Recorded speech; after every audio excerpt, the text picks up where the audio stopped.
It is an honor to have Joyce Barnathan from the International Center for Journalism with us. Before she gets started with her remarks, I just realized in the information we sent out, I didn't provide any bio on who Joyce is other than president of the ICFJ, and I just wanted to give you a little bit of background that I grabbed and had verified. So just so that you realize that when she gives us her opinions and her views on something, she knows whereof she speaks.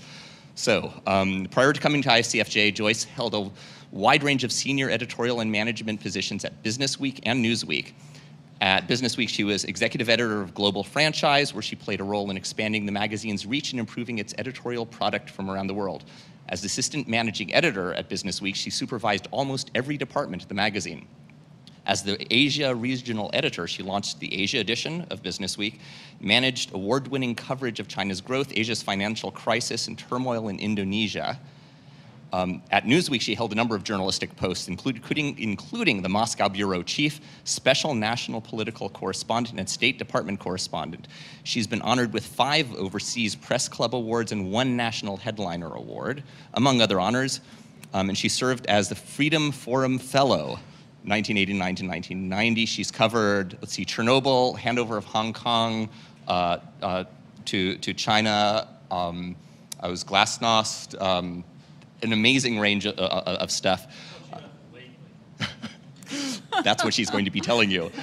Just wait.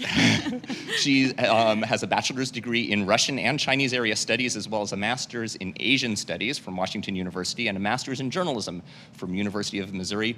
She speaks conversational Russian, Chinese, and Spanish. So with that background, I think I'm going to hand the microphone over and sit down and start listening. Thank you for coming, Joyce. Thank you very much, Pablo. I just wanted to, I'm so delighted to be here today. My first trip to Google was in 2000, maybe before most of you were here. And I remember sitting down with Sergey and Larry, and both of them telling me that search was the killer app, and maybe everybody in the world hadn't figured that out, but they had figured that out, and just watch. And now I come back, and I'm impressed and bowled over, and we all know the Google story. I prepared a little speech that deals with some of the issues that I'm concerned with as a journalist or a former journalist and the head of a nonprofit that tries to promote quality journalism around the world. And I called it Global Digital Journalism, a Transformative Moment. And I'll give this speech, and then I welcome any comments or questions or any discussion you'd like to have. The digital journalism revolution has created a revolution in journalism across the planet. And certainly there's a global digital divide between the developed and the developing world. But even so, the internet is changing how news is delivered and covered in the developing world. Let me give you some examples. There are bloggers in Egypt who are posting videos of torture victims. There are Guatemalan community radio stations that are now starting to use the web to create a platform on which they can create a network and share content.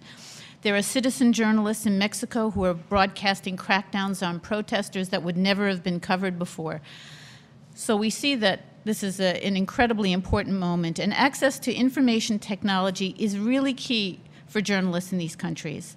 But what makes this moment truly transformative is not information alone, but the quality of the information, and this is a big theme of mine, the quality of the information. More than ever, the world needs journalism that's discerning, insightful, and fair. Journalism that reveals critical issues and stories that might otherwise go unnoticed and untold. For companies like Google, the future of global journalism is also, I'm sure, a very important issue. I've visited, Google News repeatedly, and you've got skin in the game, as they say. The websites of the New York Times, the Washington Post, CNN, BBC, and other top news organizations, as you know, are increasingly attracting numbers of visitors. But Google News likely has more visitors than any one of those sites. And if you ask me who the most powerful person is in the news media today, I could easily argue that it's not the New York Times publisher Arthur Sulzberger or the Washington Post publisher Donald Graham, or even a person at all. It's an algorithm, your algorithm. So it sets the agenda for millions of readers each day all across the world. And this development raises some tough questions that I think all of us needs to address. How do we ensure quality and integrity in a fragmented digital landscape? How do we make sure that all stakeholders in news production and distribution uphold their responsibility for protecting the news? Now, the world's growing interconnectedness has sweeping consequences for journalism. We've seen the advent of larger and larger mass media organizations whose owners' primary business is not necessarily journalism. News cycles have shrunk from days to hours and even minutes, leaving journalists with even less time to make very difficult ethical decisions. Well, for us in the established news business, reputation is everything. We need our readers to trust and value the information we provide. In whatever platform the news is delivered, the web, newspapers, TV, cell phones, journalism ethics remains an integral part of what we do. Strong ethics and skills helps us earn credibility with readers and viewers. And also, strong ethics builds a reputation for credibility and reliability that spells greater opportunity for commercial success. Governments, both our own and those around the world, are less likely to impose standards on media if journalists hold themselves to high ethical principles. Today, a solid grounding in ethics is needed as never before. After all, we live in an age when news stories of global impact, as well as rumors and outright falsehoods, race across the world at the click of a mouse, shaping public opinion for better or for worse.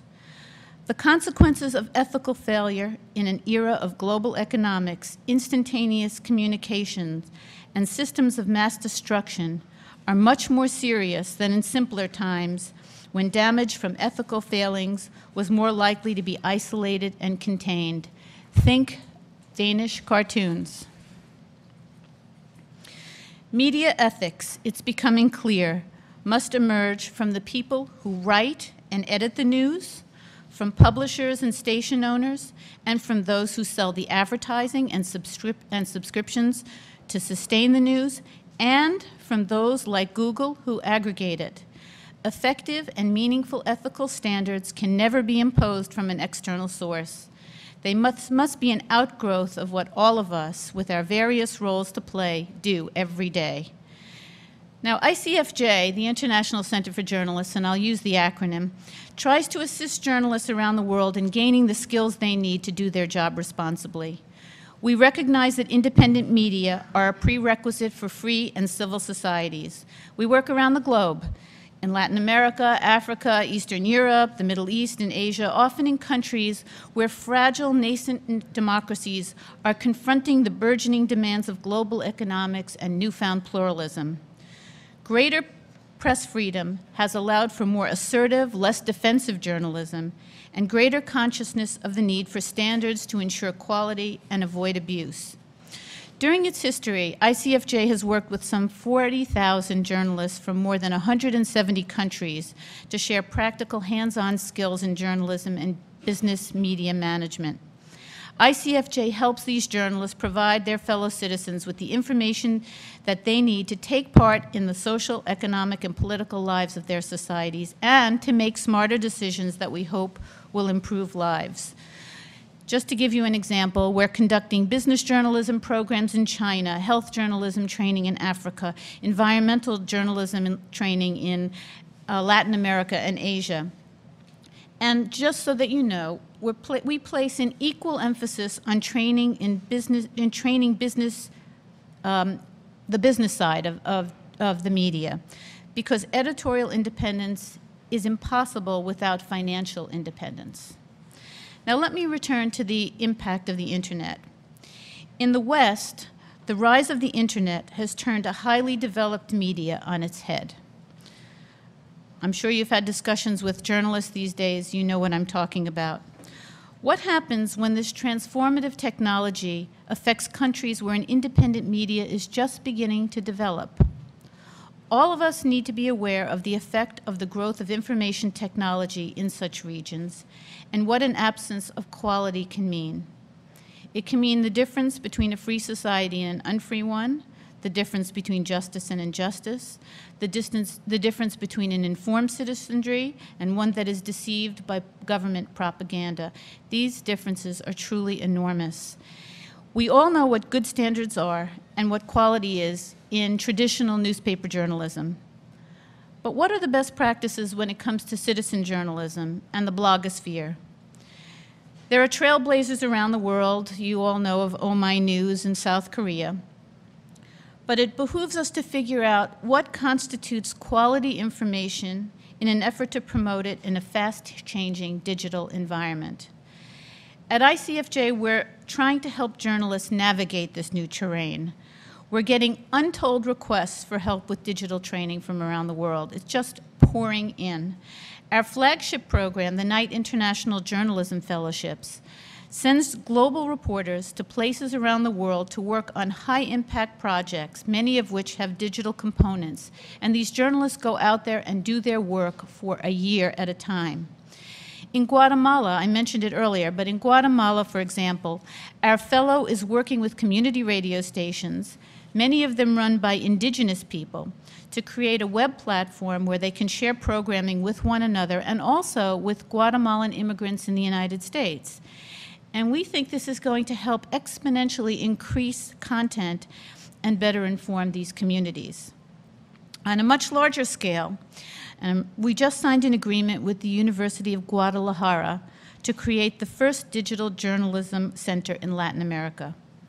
This comes in response to unending requests from Latin American news organizations for deeper understanding of how to produce quality journalism on the web.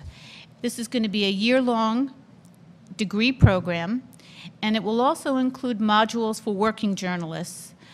The curriculum is really exciting. We're going to teach everything from digital investigative journalism to multimedia management. The university has invested quite a bit, and now I'm going to try to raise funds for the rest.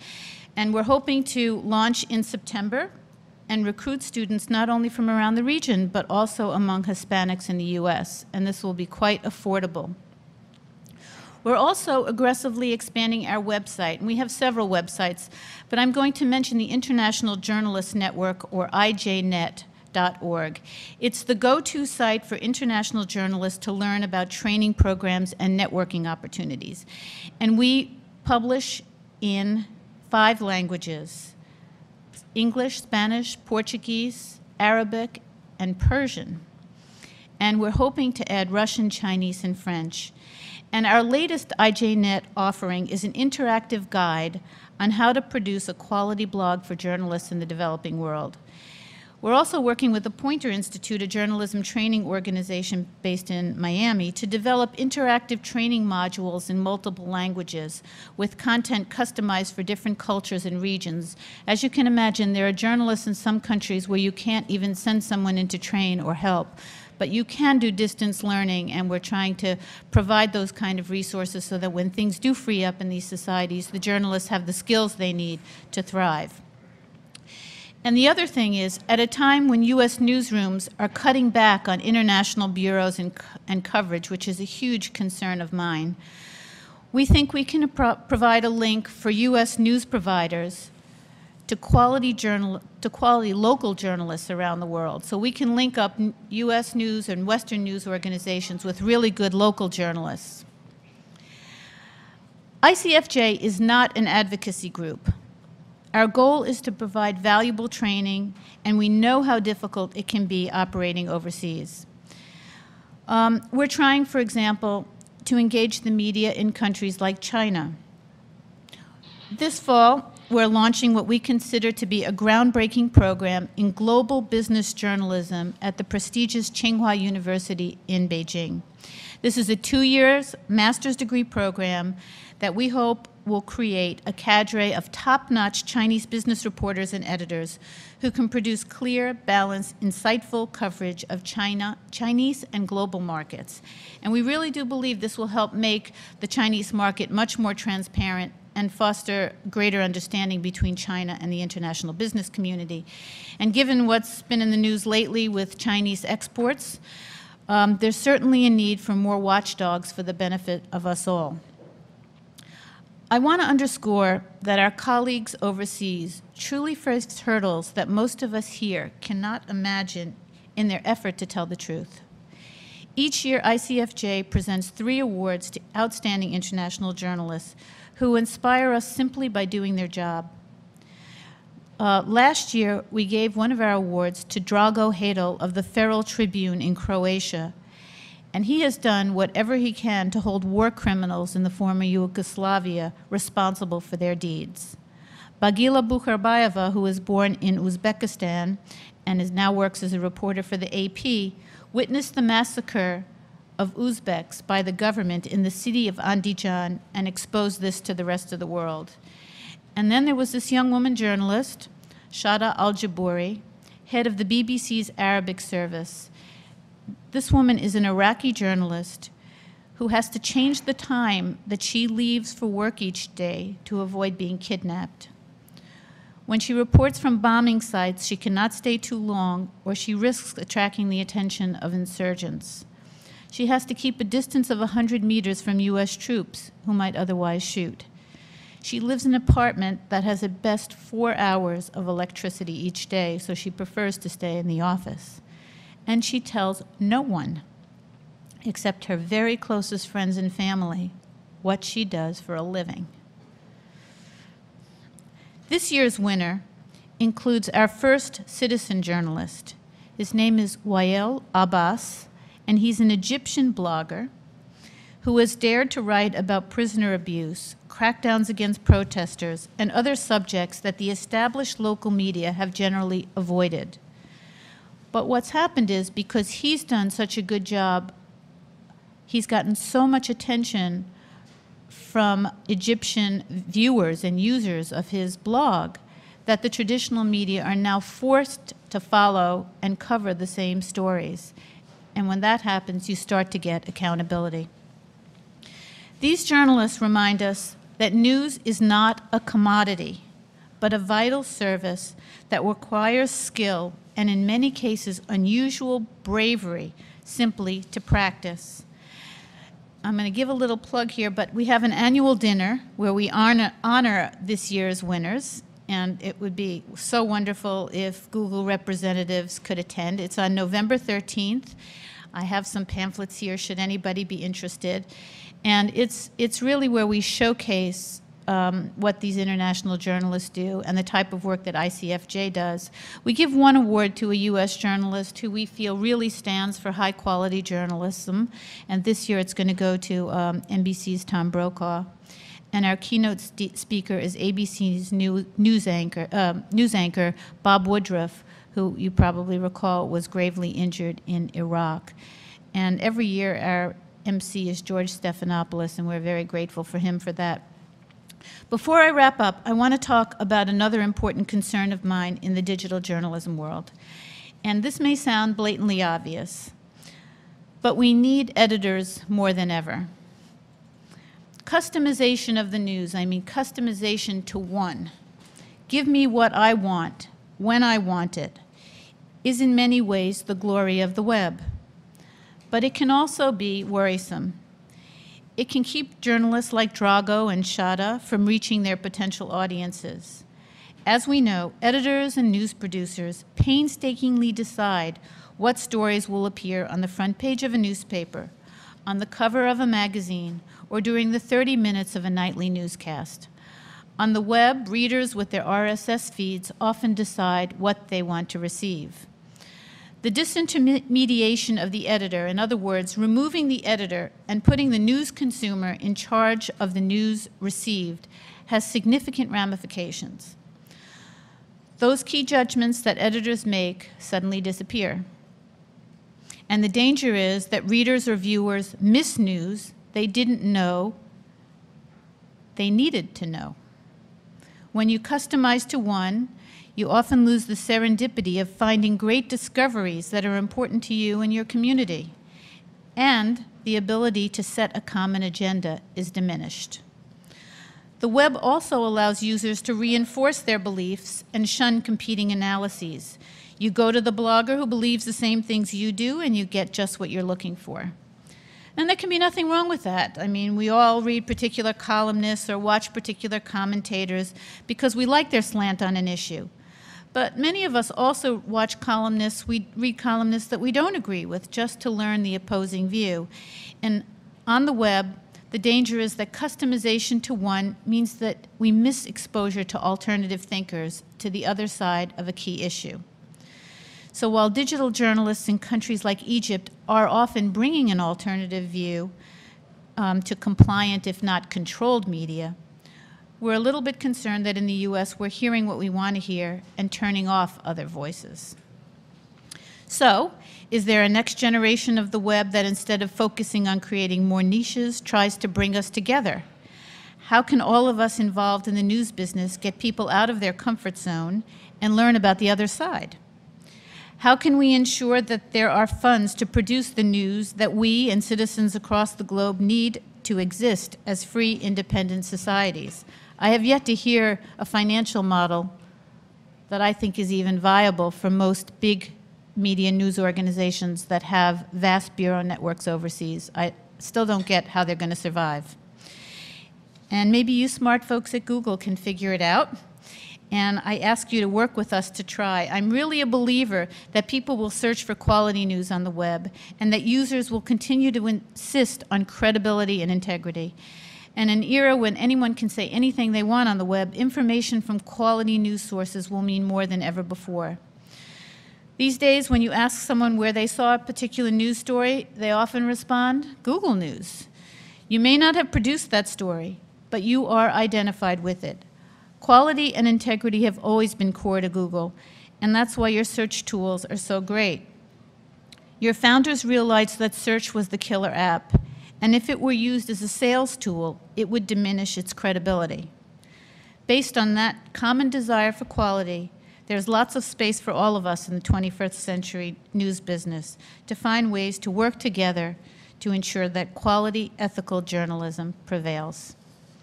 Thanks, and I'm happy to take any questions.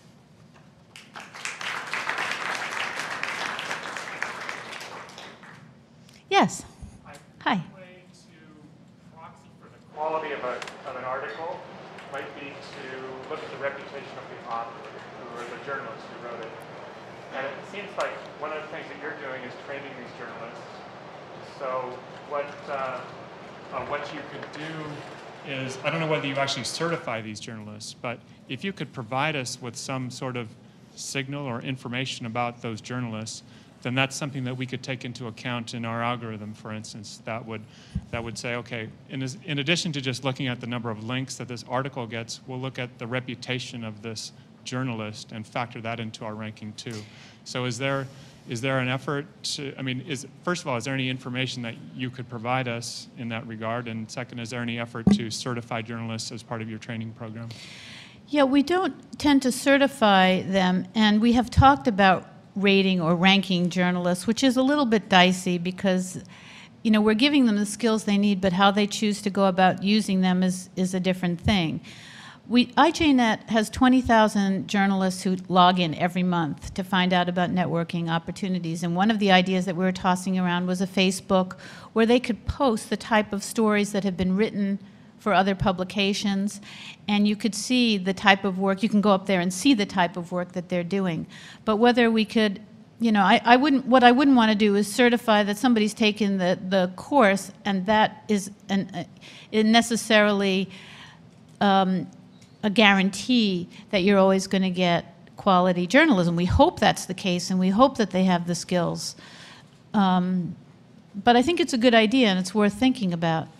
So is there anything you can think of that you could tell us or that we could learn about journalists? I mean, we can create signals to figure this out ourselves, but coming from the journalism standpoint, what should we be looking at that could tell us how good a journalist is, or whether Or maybe it's just, what are the characteristics of content that well, we make could it quality? try, what we could think about is to think about how we could tap into, we've been around for 23 years, tap into the trainers and the fellows who have been out in the field and maybe get lists of journalists that they know are doing really quality work. And the other thing is, if they post who they write for, if international journalists write consistently for the AP, even on a freelance basis, it's almost a guarantee that they're reaching a certain level. And there might be, if we can get them to post stories on IJNet, there might be a way to do that as well. Yes. Okay.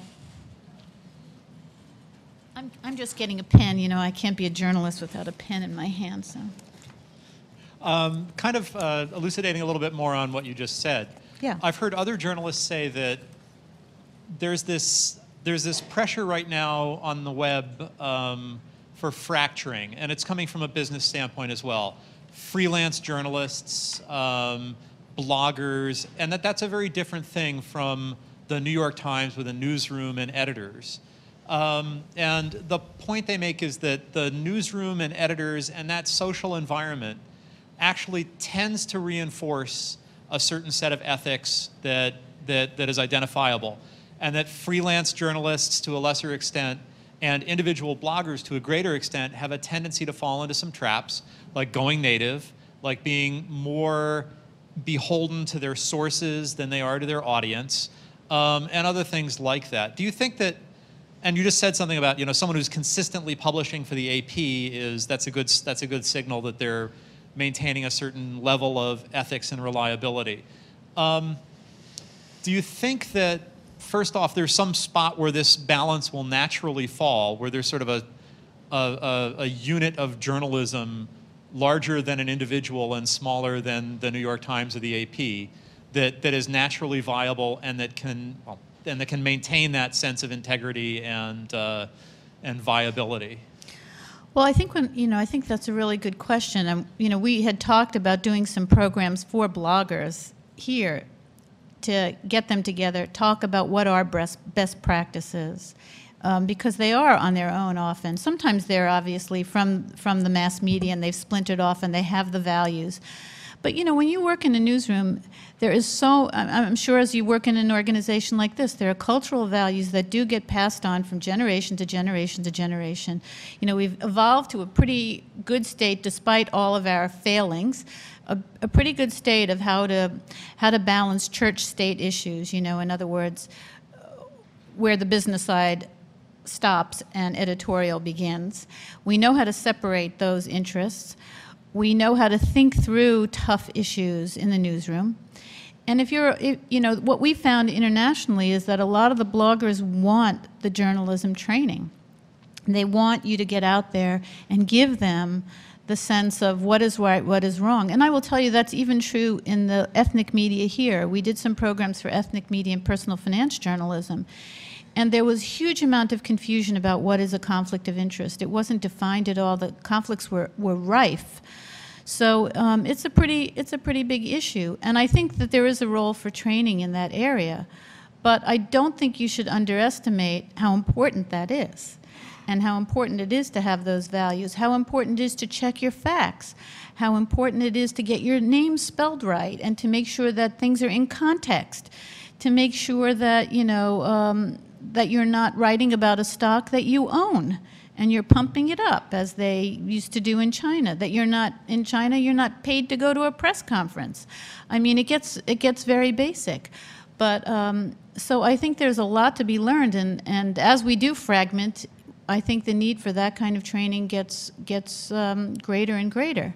But as you see, like in Oh My News, they actually have editors who vet for content. I mean, even the new iterations that are coming up and being massively successful still have that role of somebody is serving as gatekeeper, somebody is serving as quality control officer, and I think that's really essential.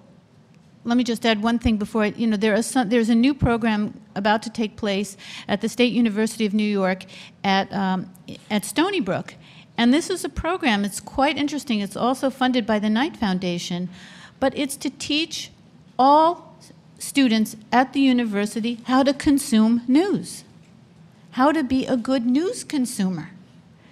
In other words, what is good journalism in this fragmented world? So some of the training may go to the consumers of news, and some of it needs to go to the newly formed journalists or citizen journalists. So if you take a recent example, I saw this Bill Moore special on the lead up to the Iraq War and the information that was put about by, I guess, what might be called reputable news organizations in this country, you know, basically siding with Colin Powell's presentation at the UN and so on and so forth, which now everybody knows was a load of nonsense. Right. You know, everybody, the reputable news media were just, I mean, they went along and followed down a blind path, or I don't know what happened. They were completely, Yeah. I mean, nothing worked. All these good quality training ethics, it just, I don't know, it didn't work. What would Yeah, you you say know, to that? it's not a perfect world. It's not a perfect world, and there are failings. I will tell you, as a journalist myself, listening to Colin Powell, this was a reputational thing too, and he had a reputation that he put on the line, and because he had the reputation that he had, I think it carried a certain amount of credibility. Whereas if it had been others, it would have been a lot more difficult, and that did help sway probably a lot of traditional media in the wrong direction. But I'm not saying it's perfect, but I'm saying that there were dissident voices even then. You could turn to Paul Krugman at the New York Times and see that he was against the war and writing a column on it. So it's, and is that an ethical failing or is that a judgmental failing? You know, an ethical failing I would put in a different category. Isn't there something to be said for the multiple sources on the internet that you can still fish around and get the multiple to save us from this type of? Absolutely. You know, they're not maybe trained journalists, but somebody with another view or something really strong to say that makes you think, oh, that makes sense. How these people are addressing it. I think multiple voices are great. What I'm calling for are quality multiple voices. In other words, is that picture that you just sent in as a digital journalist real? Is it reliable? That story that you saw in the New York Times was probably the best judgment of that group of editors and writers at that time. Is this a best judgment? Are you in the pocket of somebody? Is somebody paying you to write this? Multiple voices are great. Yes, and you want them, and it's a wonder. I'm just sounding some cautionary notes here. But I love the fact that people are weighing in, and I see as a journalist multiple ways. You used to have a Rolodex of sources, and those are valuable sources. But now I can see ways of exponentially increasing my sources through digital technology. I can see new networks forming. I can see all sorts of great things happening. I'm not trying to diminish that. I'm just making a call for quality. And how do you know it's quality? Hi. Yes. Peter Oh, Wehner. sorry. Where are you? Oh, I'm sorry. Peter Wehner spoke at Google last year, and he made a point that Who did, sorry? Peter Wehner, he's a New York Times writer and author, and he was talking about, okay, his topic was why you need to pay for reporting and the internet isn't sufficient. And one of his claims was that bloggers aren't reporters. They echo reporting and add commentary. And by contrast, you're grouping bloggers together with reporters. Can you comment on that?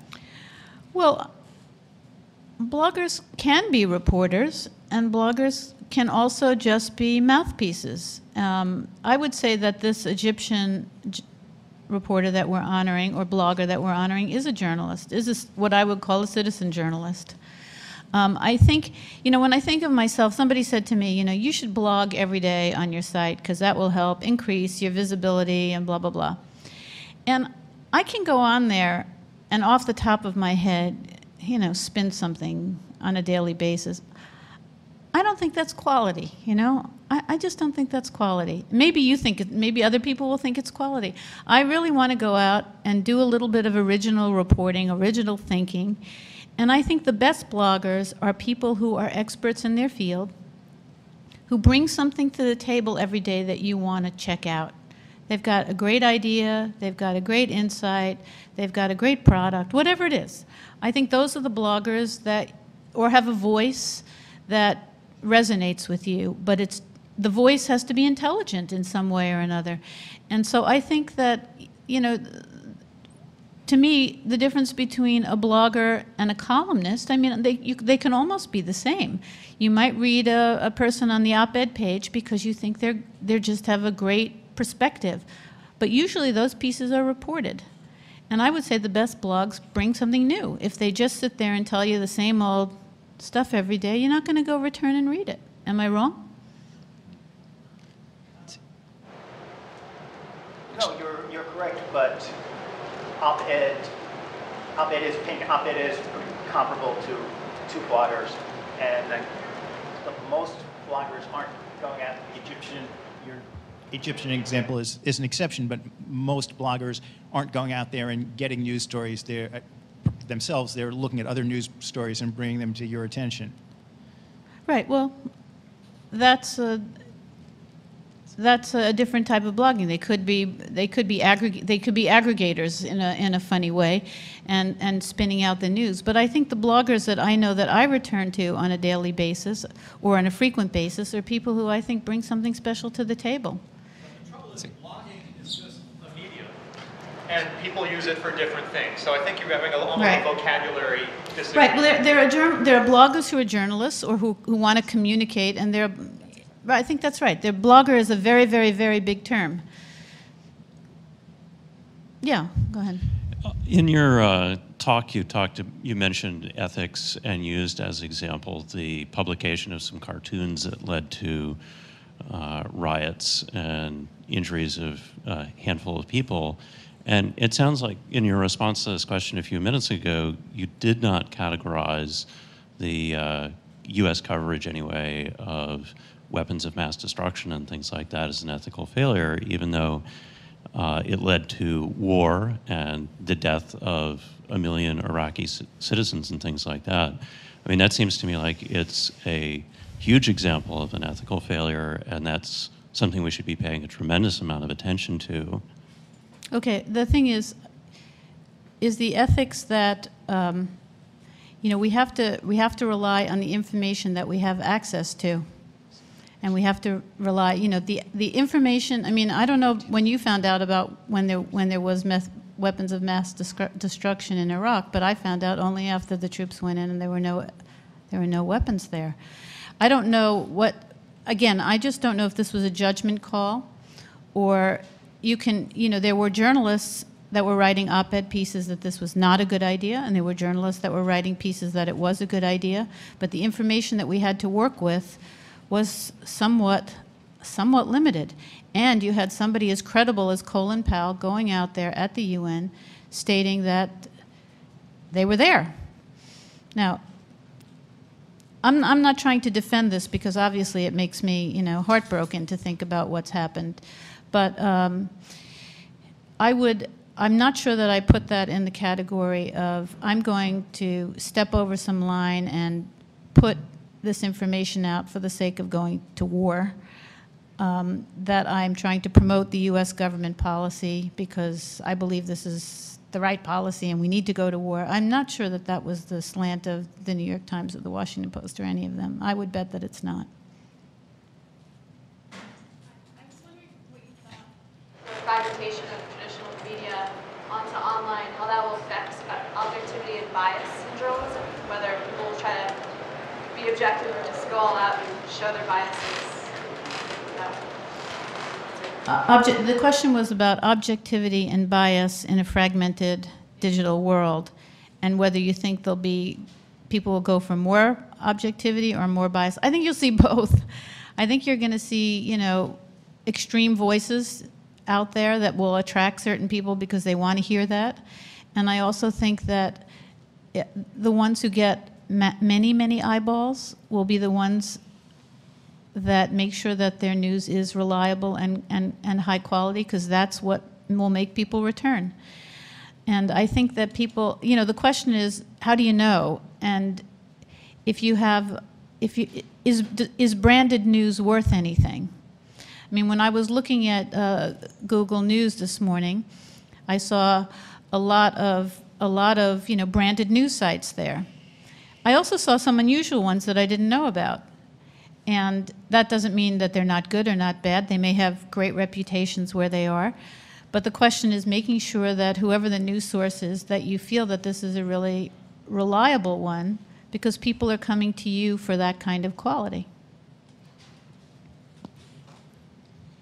I'd like to kind of go back to the very first question. The guy asked, what kind of signals could you give Google to help Google figure out the reputation of people? And I guess I want to say to you that the things you said made a lot of sense, and especially the issue of reputation today in journalism, certainly to me. And the second part of what I wanted to say is actually addressed more to the Googlers here than it is to you, but he was asking you, what could you do, in a way, what could you or anyone outside do for Google to help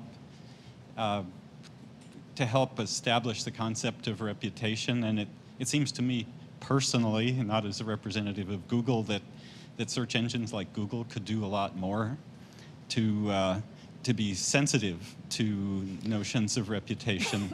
Have you ever had a dialogue with people at Google about development of the notion of reputation in Well, I just got here, so I think we're going to have that later today, maybe. Because it seems to me that there's a good deal more that could be done, and it probably is something more for the people at Google to do to support the concept of reputation. But what we can do is be a great link to many voices that could be wise counsel. Our board has stellar international journalists on it, the journalists that are called in every time there's a crisis to come try to figure out what went wrong on Jason Blair or whatever. The head of Bloomberg News, Lou Bacardi of the AP, who's a standard bearer of high ethics, Jim Hogue of the Council on Foreign Relations, who was formerly Daily News and Chicago publisher. We've got a lot of resources that we can help link up and bring to the table for very meaty and hearty discussions on reputation, and I'd be happy to do that. Hey, just want to say thanks for coming. Really appreciate you being here. And I had to miss the first half. I had a meeting. I apologize. So if this is a duplicate question, I'm sorry. I have a blog myself, and I've been studying journalism, and I'd like to be closer to a journalist. And it turns out there's not a lot of resources that I can find. You'd think MIT or Berkeley or Stanford would have digitized their journalism courses. I've looked on iTunes University where people have gotten podcasts, and there's really not a lot in terms of resources that I've been able to find. So my selfish question would be along the lines of, if I'm a blogger and want to be closer to a journalist, what steps should I take? But the more general question, I guess, is what advice do you give to bloggers, who are looking for those resources, or how do we solve that problem of people who want to be closer to objective, decrease their bias, right. Not have those kinds of conflicts? I think that you're an underserved market myself, and I think that we've been trying to think about how to do that, how to provide training for U.S. bloggers to cover international events. But you raise a very interesting proposition that is also something we can think about, if not for us, with another organization, which is a mentoring system. We've been talking a lot about how we can mentor, and it would be a fascinating thing to have, and I'm talking about mentoring in a more professional sense, where you have not just call somebody up on a whim, but you actually have the mentee, the person who needs the mentoring, setting the agenda, saying these are the things I need for each meeting, having monthly phone calls with a given journalist, and that's something that would be very interesting to think about. I do think that a lot of the institutes are trying to think about how to provide training. My struggle in my incarnation is, How do I teach quality blogging, again, to journalists overseas? What are best practices? And I think the pedagogy is not yet there yet. But we will be getting there because there's, all journalism schools are starting to think about it. And I know that our digital journalism program, which I hope takes off in Guadalajara, will be precisely that type of thing. You'll be able to take a 6-week module in X, in quality investigative reporting or in digital reporting or whatever it is. So, but if you would like to link up with the journalist, I think we can help you do that too. Mm-hmm.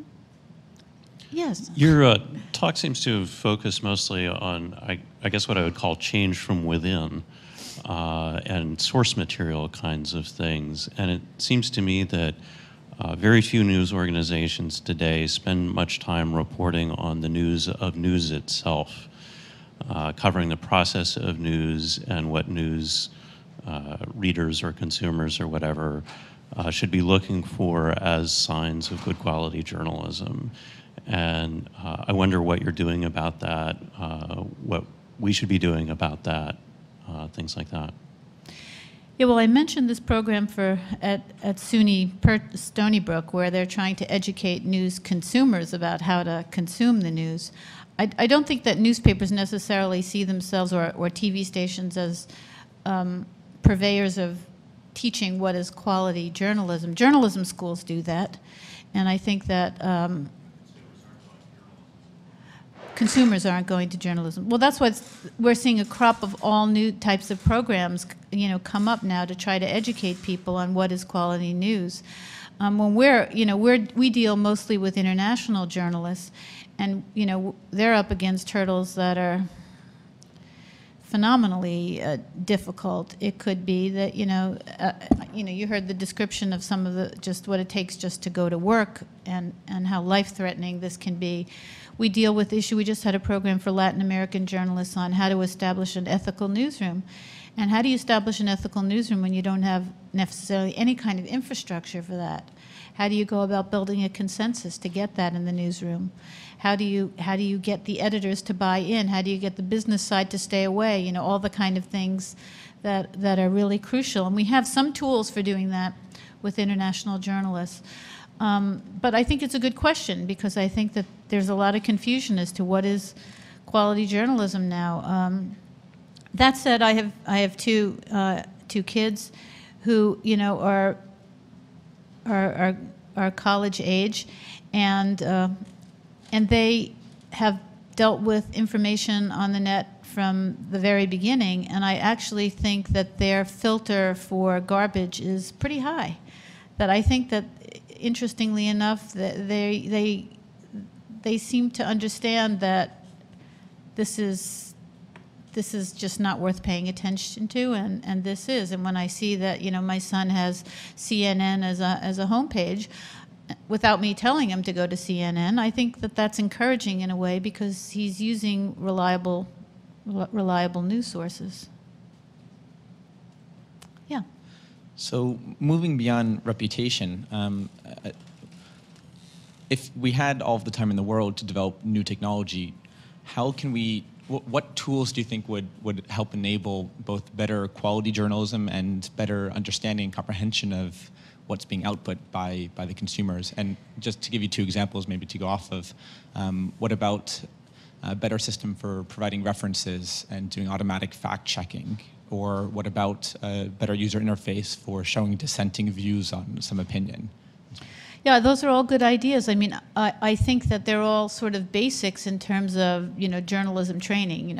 Check your facts, make sure your information is accurate. Go back, make sure if you have to that a quote is in context. Don't pull it out. Don't use parts of it. But what kind of metrics could you use? I mean, one of the things is sometimes I'll do a search just on Google to find something, and what pops up, of course, is the most widely read story. When I check myself out on the web, oftentimes the first story after 25, 30 years in journalism is a story about my son who happens to be an excellent poker player, and I'm quoted in that story about his poker playing prowess. And so, okay, that's... interesting statement about me, but not exactly about the type of journalism that I do. So I wonder if there are ways where you can have search for quantity, whether you can have built-in ways of searching for quality. And how you would do that, I mean, would be worth a much bigger discussion. And I think that would be an enormous service to readers, an enormous service. So you can pick the type of search that you would like to get. And if it's for news, that's what I want. I want quality. I need to trust what you're telling me, because I'm making decisions on this. It's shaping my life. It's potentially affecting it or improving my life, and I need to know that this is not just garbage. We have time for one more question, but we're going to lunch afterwards, and there's also some time on Joyce's schedule afterwards. So find me after we're done if you want to join us for lunch, or if you want to get on Joyce's schedule. I think our last question. Yeah. Thank you for coming, by the way. So you've mentioned probably 3 different new sorts of journalists or quasi-journalists, digital journalists. Citizen journalists who I guess happen to be in the right place at the right time and then write up something. Bloggers who I think maybe you're delineating journalists versus bloggers as whether they're just op-ed mouthpieces. Versus actually trying to do real journalism. And then that last category is sort of the new digital journalists, where they're freelance journalists, but they're not necessarily attached to any organization. And that particular group of people seems like they're working very hard to put quality journalism out. And how much are they promoting themselves and the work that they do? Because obviously you have to find them, and they have to make themselves known. And for Google, I mean, it really helps if people advertise themselves, because search engines do well when things are linked well and people work hard to promote themselves. So I'm interested in how do you find these new journalists? Do they come to you, or do you just?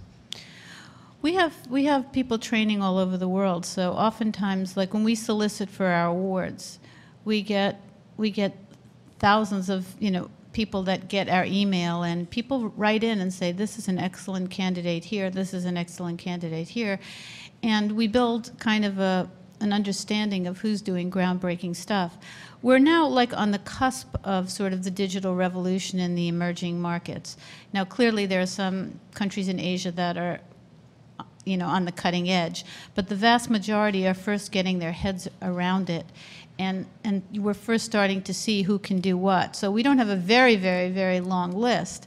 But what we want to do is make sure that we can get out there and provide the skills now and the knowledge of how to do it well and what doing it well really means, so that you guys can capture them and put them there. And I'd also like to think of that how I think we can be a very good broker with that whole universe of aspiring journalists out there, digital journalists, high-quality digital journalists. And, again, I mentioned in the speech, as we cut back in newsrooms overseas, I was overseas for 11 years as a correspondent. And, they knew what they were getting when they sent me overseas. They knew the type of reporting, and they knew what they can trust. And, you have to understand that there's this very, very high risk of if you hire somebody that you don't know and you get slapped with some lawsuit in some country where there isn't a First Amendment, you got a lot of problems on your hands. So it's a very, very dicey situation. So that's why you had international you had journalists from your own organization go out, and then you can train other journalists who are local on the ground and have them come up through the ranks.